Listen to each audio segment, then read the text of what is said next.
Ons bied ewige dank, eer en lof aan God Elohim, God die Vader en God die Moeder,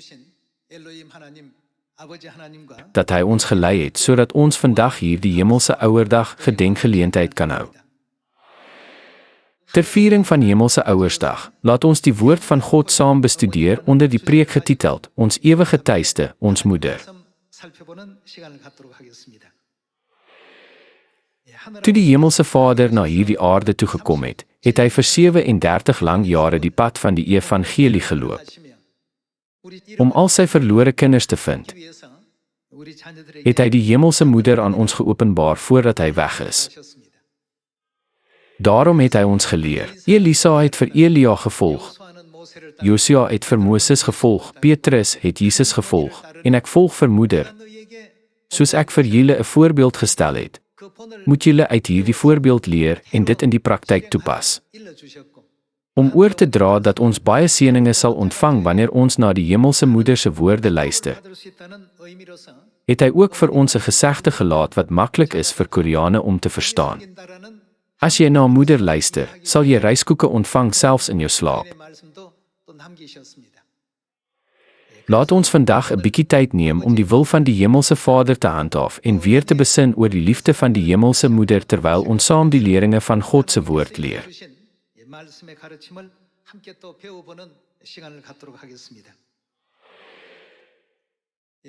In hierdie wêrelddorpie waar ons woon, vind baie seldsame en buitengewone gebeurtenisse plaas, dinge wat ons nie gereeld in ons daaglikse lewe teekom nie.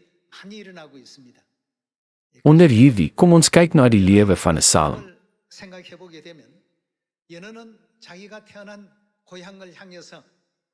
Dit is wyd bekend as 'n wese wat terugkeer na sy geboorteplek en 'n desperate, lewensgevaarlike stryd voer om terug te keer huis toe.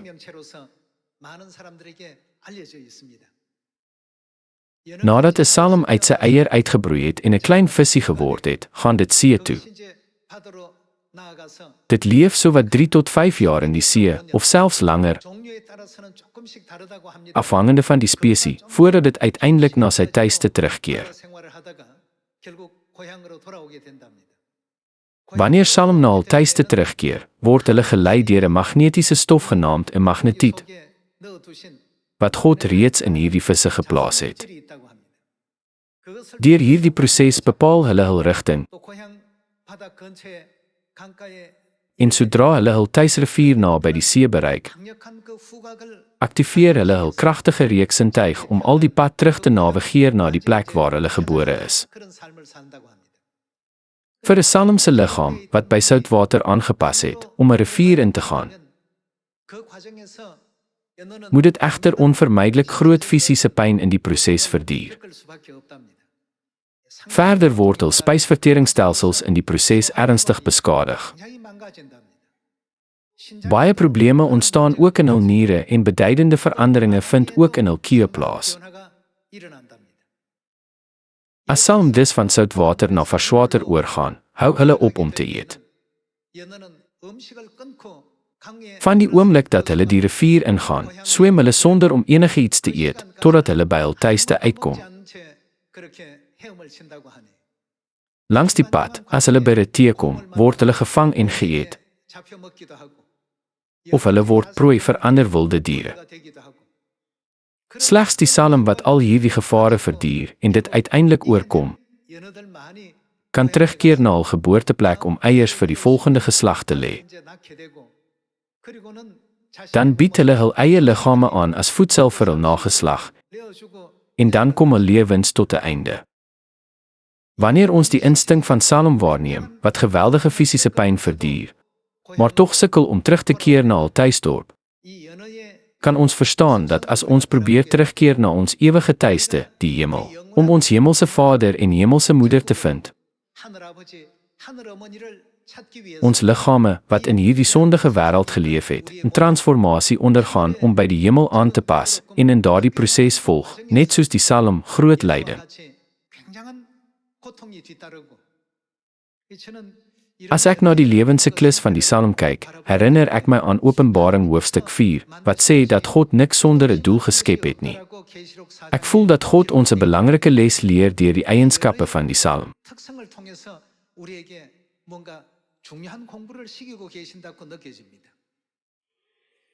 Nadat ons lewens in hierdie sondige wêreld geleef het, doen ons ook elke poging op hierdie aarde om terug te keer na ons verlore geestelike tuiste.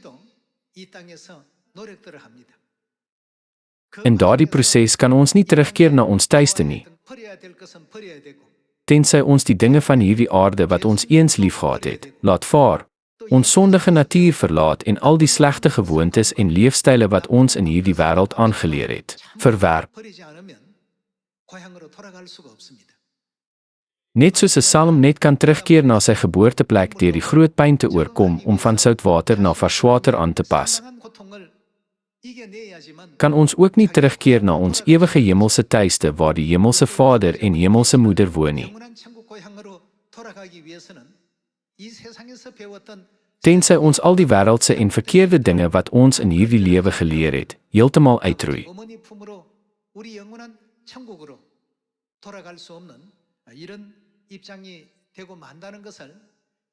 Kan dit wees dat God vir ons hierdie diepgaande lering gee deur die lewensiklus van die Psalm? Aangesien daar geskryf is dat niks sonder 'n doel geskep is nie, laat dit my dink, daar moet baie belangrike lesse wees wat ons uit die lewe van 'n Psalm kan leer. Kom ons vergelyk die lewens van die kinders van Sion met die reis van 'n Psalm. 'n Psalm leef in die see. Om terug te keer na die varswater rivier van sy geboorte, gaan sy spysverteringsstelsel agteruit. Van daardie oomblik af moet dit honger ly en sukkel, desperaat probeer om terug te keer na sy tuiste. Op dieselfde manier verlang al ons Sion familielede regoor die wêreld na hemelse Vader en hemelse Moeder met 'n vaste voorneme om terug te keer na ons ewige tuiste, die hemel.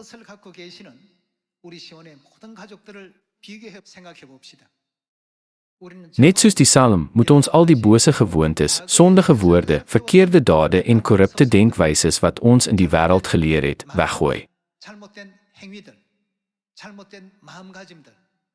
Ons marseer nou ywerig na die ewige koninkryk van die hemel en bly getrou aan die leringe en lesse wat hemelse Vader en hemelse Moeder ons in Sion gegee het en volg God se verordeninge, insettinge en wette. Selfs al doen die mense van die wêreld dit nie.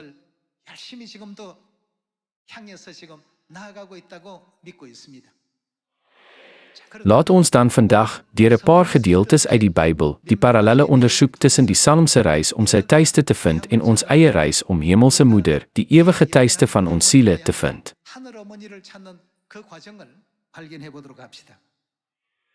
Kom ons kyk na Openbaring hoofstuk 22.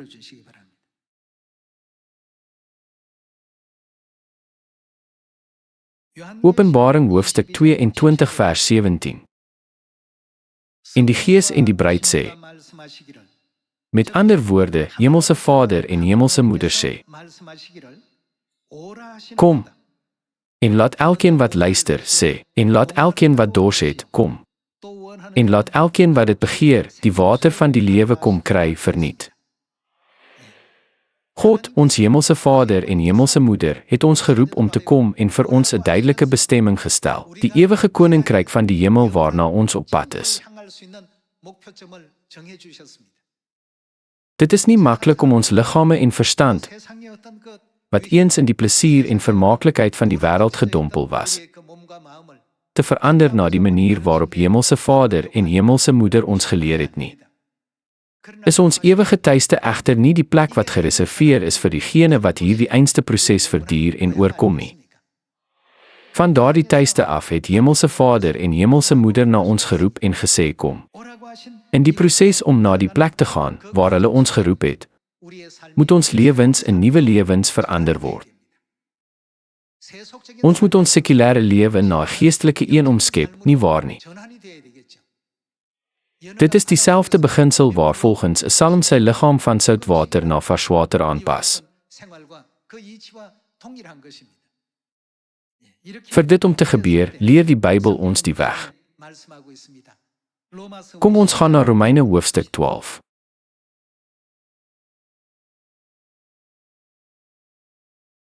Romeine hoofstuk 12 vers 2. Julle moenie aan hierdie wêreld gelykvormig wees nie, maar verander word deur die vernuwing van julle denke. Wat moet ons doen? Ons behoort getransformeer te word. Ons wêreldse liggame, verstand, lewenstyl en gewoontes is gevorm deur ons tyd in die wêreld. As ons aan hierdie dinge vashou, kan ons nie terugkeer na ons geestelike tuiste nie. In hierdie gebiede moet 'n transformasie plaasvind. Die Bybel vertel ons presies dieselfde ding. Verander word deur die vernuwing van julle denke, sodat julle goed kan onderskei wat die goeie en aanneemlike en volmaakte wil van God is.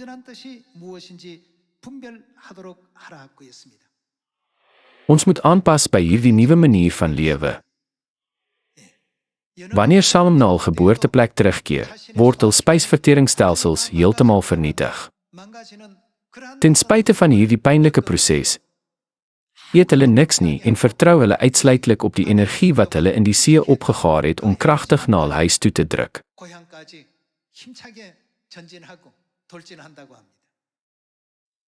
Is dit ook vir ons nie absoluut noodsaaklik dat ons oorgaan van 'n lewe wat in die wêreld geleef word na 'n lewe in Sion wat ons Vader en Moeder begeer, verlang en waarin hulle bly is nie?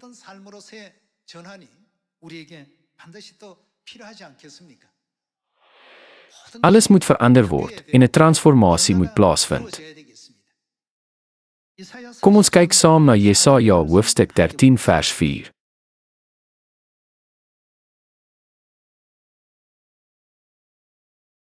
In hoofstuk 13 vers 4 staan daar: Luister, die gedruis op die berge soos van baie manskappe, die gedreun van koninkryke van nasies wat byeen is. Die Here, heerser oor alle magte, monster 'n leer vir oorlog. God is besig om 'n leer vir oorlog bymekaar te maak. Het die soldaat 'n liggaam wat sterk genoeg is om die vyand te verslaan? Het hy 'n sterk verstand? Is sy wapen behoorlik voorberei? Is dit nie alles op die inspeksielys nie? God ondersoek elkeen van ons om te sien of ons werklik verander het of nie. Daarom kan elkeen van ons op ons eie manier ervaar hoe God se metode van ondersoek elke dag in ons lewens plaasvind. Vir die wie se geloof swak is, beproef God hulle deur geloof. Vir 'n ander wat wysheid kort kom, werk God om hulle wysheid te verhef. Ons moet altyd onthou en glo dat God ons ondersoek en soms op verskeie maniere toets, ons help om daagliks as sy mense te groei en ons na die ewige koninkryk van die hemel te lei.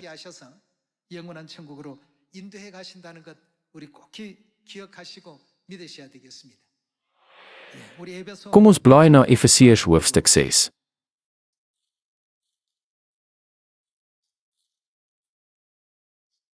Kom ons kyk saam na Efesiërs hoofstuk 6 vers 10. Ten slotte, vind jou sterkte in die Here en in sy geweldige krag. Trek die volle wapenrusting van God aan, sodat jy staande kan bly teen die listighede van die duiwel. Vir ons is die stryd immers nie teen vlees en bloed nie, maar teen die owerhede, teen die magte, teen die wêreldheersers van hierdie duisternis, teen die bose geeste in die hemelruim. Neem daarom die volle wapenrusting van God op, sodat julle op die dag van onheil weerstand kan bied en, nadat julle alles uitgevoer het, staande kan bly. Staan dan vas, deur julle heupe te omgord met die waarheid, julle te bedek met die borsplaat van geregtigheid, en deur die bereidheid vir die evangelie van vrede as skoene aan julle voete aan te trek. En by dit alles die skild van die geloof op te neem, waardeur julle in staat sal wees om al die vuurige pyle van die bose te blus. Dra ook die helm van verlossing en die swaard van die Gees, dit is die woord van God. By elke geleentheid wanneer julle bid en smeek, moet julle telkens deur die Gees bid. Daarom moet julle waaksaam wees, deur volhardend te pleit vir al die heiliges. Bid ook vir my sodat, wanneer ek my mond oopmaak, die gepaste woord vir my gegee mag word, om met vrymoedigheid die geheimenis van die evangelie bekend te maak. Hiervoor is ek 'n gesant in kettings, sodat ek vrymoedig daaroor kan praat soos ek moet. God ondersoek of ons ten volle gewapen is met sy wapenrusting.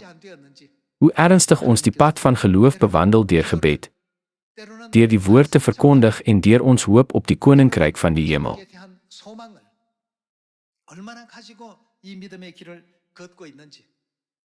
Ek kyk voortdurend na hierdie toestande.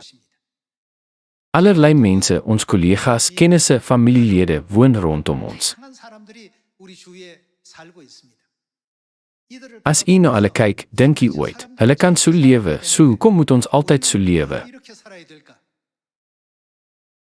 Die ryk waarin hulle leef is anders as die ryk waarin ons leef.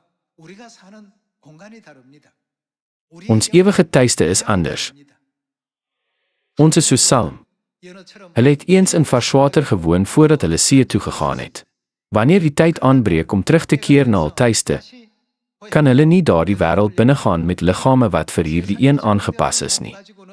Hulle verduur dus uitputtende pyn, hul spysverteringsorgane faal, hul niere gaan agteruit en hul liggame breek af. Nadat ons sulke geweldige ontberings verduur het, is die plek waarna ons uiteindelik sal terugkeer, ons ewige tuiste, die koninkryk van die hemel. Dit kan ook gesien word as die omhelsing van ons hemelse moeder. Hierdie hele proses is absoluut noodsaaklik vir ons. Nou moet ons almal diegene word wat na ons hemelse tuiste kyk, nie net na hierdie wêreld nie. Om hierdie waarheid in die tydperk van die Heilige Gees te openbaar,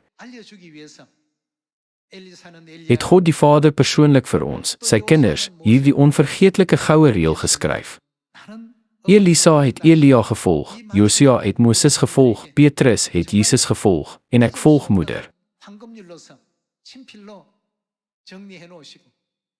Hy het ons herhaaldelik gesmeek, waarheen moeder u ook al lei, vergeet nooit haar leringe en instruksies nie. Al ons geliefde familielede van Sion, voer nou elke goeie daad uit wat moeder beveel het, dade van diens wat die wêreld red, vrywilligerswerk en die sending van prediking om die wil van hemelse moeder te handhaaf. Hierdeur word Sion regoor die wêreld gevestig vanaf Samaria tot aan die eindes van die aarde, en word die evangelie aan alle nasies verkondig. Word hierdie genadige werk nie deur die genade van God die Vader en die seëninge van God die Moeder tot stand gebring nie. Regoor die wêreld wag baie van ons Sion familielede steeds om moeder se stem te hoor. Moet ons lewens wees soos die van Salm wat vir ewig in die see leef? Of moet ons soos die Salm wees wat terugkeer na hul tuisdorp? Kom ons besin vir 'n oomblik hieroor. Die Salm wat in die see leef, kan nie vir ewig lewe nie. Dit is nie 'n ewige plek nie. Is dit nie die profetiese tyd wanneer die hele wêreld moet luister na die stem van God die Vader en God die Moeder wat roep, kom, en terugkeer na God die Moeder, die tuiste van ons siele nie? Sou Satan in die geestelike wêreld tevrede wees met sulke dinge? Nee, hy sou nie. Omdat hy hom nie verwelkom nie, het God die mensdom reeds van die skepping af vertel dat Satan so sou optree.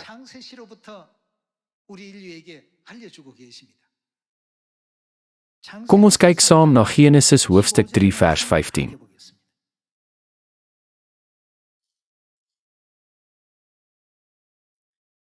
Genesis hoofstuk 3 vers 15.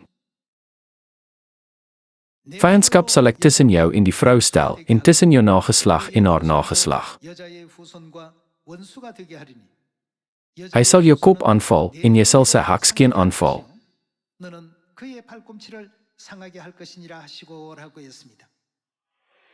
Hierdie gedeelte kom uit die toneel waar God 'n vloek uitspreek oor die slang wat Adam en Eva versoek het. God het gesê, vyandskap sal ek tussen jou, wat die slang, die duiwel, beteken, en wie? Vyandskap sal ek tussen jou en die vrou stel. Die vrou wat hier genoem word, is Eva. Volgens Genesis hoofstuk 3 word Eva beskryf as die moeder van al die lewendes. Op hierdie manier openbaar en leer die Bybel ons oor die bestaan van hemelse moeder deur hierdie gelykenisse. As ons weer na vers 15 kyk, het God die verhouding tussen Satan en moeder gevestig as een van ewige vyandskap. Daarom kan die vrou se nageslag nooit op enige manier aan Satan se kant staan nie. Met ander woorde, deur Genesis hoofstuk 3 maak God ons wakker vir die feit dat dit hulle is wat altyd aan God se kant sal staan. Dit is die mense wat uiteindelik sal terugkeer na hul ewige tuiste, die koninkryk van die hemel. Dit is hulle wat aan die kant van die hemelse moeder staan. Die profesie van Genesis hoofstuk 3 word weer in die boek Openbaring weergegee. Kom ons blaai na Openbaring hoofstuk 12.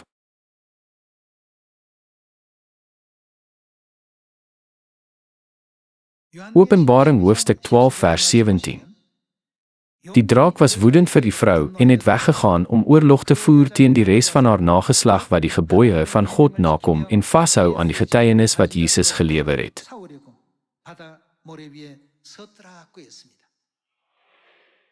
In Genesis hoofstuk 3, vers 15 sien ons die slang en die vrou verskyn en in Openbaring hoofstuk 12 verskyn die draak en die vrou. Word die draak wat hier genoem word, nie in vers 9 beskryf as die slang van weleer, wat duiwel en Satan genoem word, die verleier van die hele bewoonde wêreld in nie. Die slang van weleer is die slang wat in die tuin van Eden was.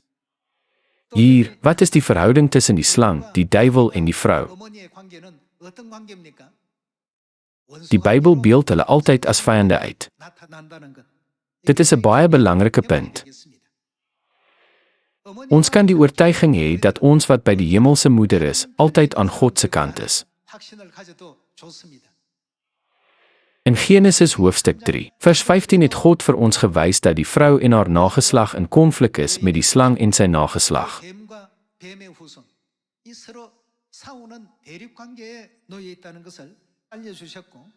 God verbind dit met die konflik tussen die draak en die vrou en tussen die draak se nageslag en die vrou se nageslag. Wat is dan die eienskappe van die vrou se nageslag? Daar is geskrywe dat hulle God se gebooie nakom en hulle getuienis oor Jesus vashou.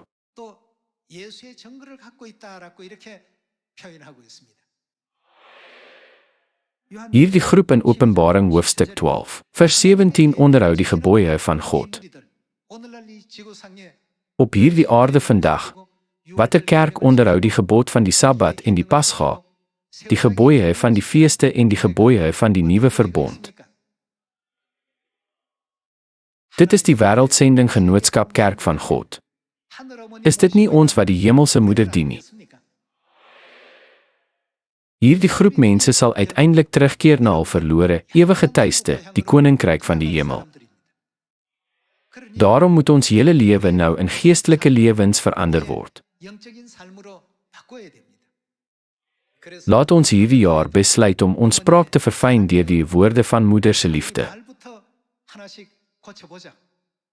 Laat ons woorde verander om by die mense van die koninkryk van die hemel te pas as die kinders van vader en moeder. As ons in die verlede dikwels grove uitdrukkings gebruik het, laat ons dit omskep in die taal van engele. Ek is jammer, vergewe my asseblief. Dankie. Ek is lief vir u. Dit moes moeilik vir u gewees het. Alles sal goed gaan. Deur hierdie leringe oor die woorde van moeder se liefde, vind baie veranderinge reeds oor die hele wêreld plaas. Almal, dit is nie maklik nie. Vir 'n man wat nog nie gereeld vir sy vrou gesê het, u het so hard gewerk. Dankie.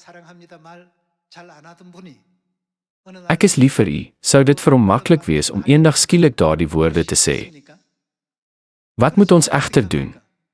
Ons moet getransformeer word. Al het ons dit nie voorheen gedoen nie, Wat moet ons van nou af doen aangesien dit moeder se leer is? Laat ons dit doen. In plaas daarvan om u kop te krap en te dink, hoe kan ek dit op my ouderdom doen? Is dit beter om eenvoudig te probeer? Deur dit in die praktyk toe te pas, laat ons almal diegene word wat ons kerk, ons gesinne, ons werkplekke, ons samelewing en ons globale dorpie kan transformeer.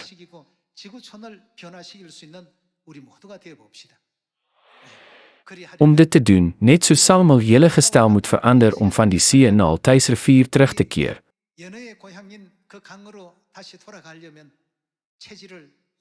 Moet ons ook ons natuur heeltemal verander. Na aanleiding van moeder se leringe en haar instruksies, moet ons dit doen, selfs al is sommige dele vir ons moeilik en uitdagend om uit te voer. Deur dit te doen, laat ons almal terugkeer na ons ewige tuiste, die koninkryk van die hemel, wat Vader en Moeder vir ons begeer, sonder dat 'n enkele siel agterbly. Kom ons ondersoek die profeseë in die Bybel oor ons moeder, die toekoms van ons kerk en ons eie toekoms in Jesaja hoofstuk 60. Kom ons blaai na Jesaja hoofstuk 60 vers 1.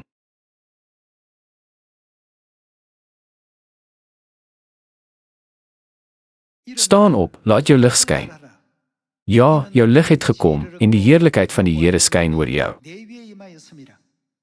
Ja, kyk, donkerte bedek die aarde en diepe duisternis die volke.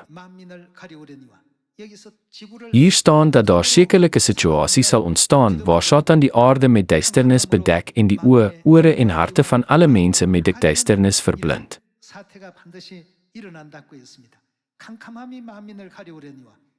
Maar oor jou skyn die Here en oor jou word sy heerlikheid sigbaar.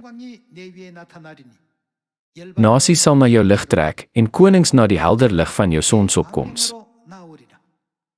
Vir die nasies om te kom en vir konings om terug te keer, wie se heerlike lig is nodig? Die lig van Jerusalem is nodig. Die waarheid van moeder se heerlikheid is nodig.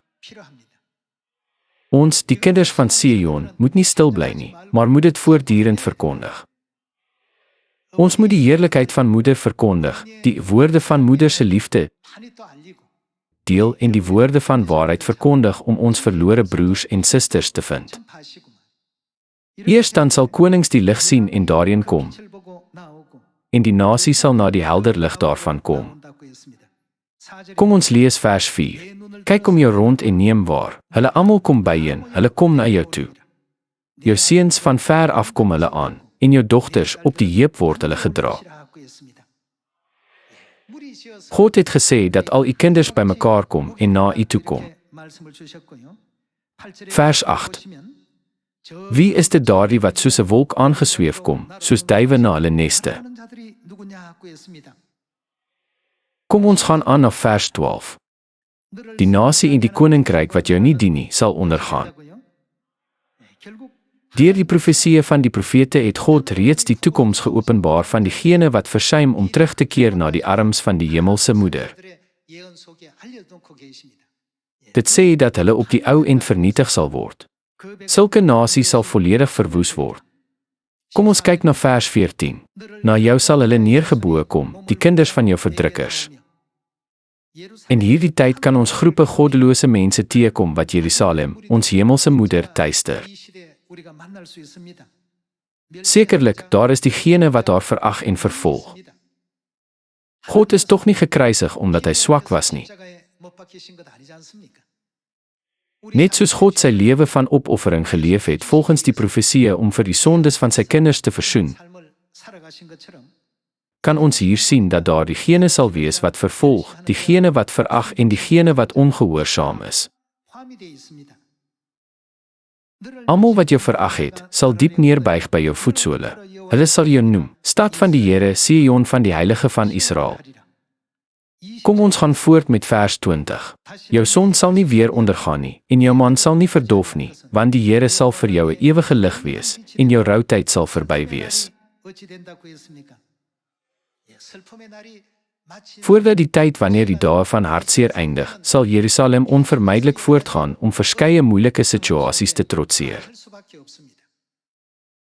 God het in die vlees na hierdie aarde gekom. Soos dit in Genesis hoofstuk 3, vers 15 geskryf staan die vyand, die duiwel, altyd in oppositie en mislei mense se harte subtiel op tallose ongelooflike maniere om te verhoed dat hulle die waarheid van moeder glo.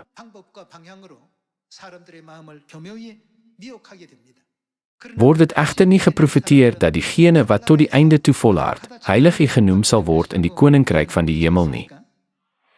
Eers wanneer daardie dag van hartseer tot 'n einde kom, sal God haar ware natuur ten volle aan haar kinders openbaar. Kom ons lees vers 21. Jou volk is almal regverdiges, vir altyd sal hulle die land besit. Hulle, die werk van my hande, die lood wat ek geplant het om my te verheerlik. Die kleinste sal 'n stam word, en die geringste 'n magtige nasie. Ek, die Here, sal dit op die regte tyd vinnig laat gebeur. God kon alles van die begin af gedoen het. Waarmee maak God egter nou sy kinders groot? Ons is nou in die middel van daardie proses geplaas. Ons staar baie probleme en ongerief in die gesig. Terwyl ons in hierdie wêreld leef en hierdie pad probeer volg volgens die leringe van Vader en Moeder, vind ons onsself so hemelsbreed verskillend van die wêreld.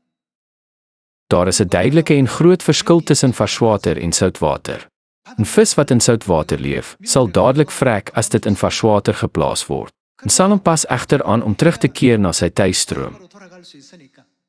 Slegs wanneer dit sulke groot pyne verduur en oorkom, kan sy liggaam getransformeer word, wat dit in staat stel om na sy geboorteplek terug te keer.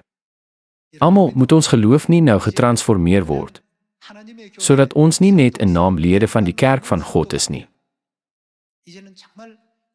maar lede wat werklik kan terugkeer na ons hemelse tuiste. Soos die wagte op die mure van Jerusalem in Jesaja hoofstuk 62, moet ons die heerlikheid van Jerusalem die hele dag en die hele nag sonder ophou verkondig. Op hierdie hemelse ouerdag vra ek julle weer ernstig om die kinders van die hemel te word, wat altyd aan hemelse moeder se kant staan en saam met Vader en Moeder die ewige koninkryk van die hemel vestig. Hiermee wil ek vandag se preek afsluit. Dankie. God seën u.